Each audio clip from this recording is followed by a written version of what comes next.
ফরিদপুরের মধ্যে সবথেকে বড় মন্দির যেটা, সেটা হচ্ছে জগৎবন্ধুর আঙিনা। আর এটার পাশে আরেকটি মন্দির অবস্থিত, সেটা হচ্ছে শ্রী শ্রী প্রভু জগৎবন্ধু ও সুন্দরের আবির্ভাব মন্দির। আর তার পাশে অবস্থিত আরেকটি যেটা হচ্ছে নৌবিহার বলে।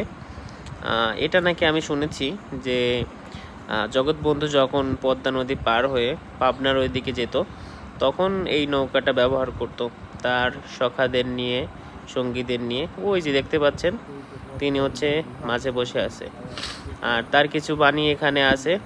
আমি আসলে অতটা ভালো করে ক্যামেরায় বন্দি করতে পারিনি, তো আপনাদের সেভাবে দেখাতে পাচ্ছি না, দেখতে পাচ্ছেন কিনা জানি না। এখানে তার সঙ্গে যারা চলাফেরা করতো তারা সবাই আছে এখানে। তো আর লাস্টের দিকে যেটা দেখাবো সেটা হচ্ছে ফরিদপুরের মধ্যে সবথেকে বড় যে মন্দিরের গেট, সেটা হচ্ছে জগৎবন্ধুর আঙিনার এই গেটটা। ঠিক আছে, এটা হচ্ছে 2024-25-এর লাস্টের দিকে করা হয়েছে।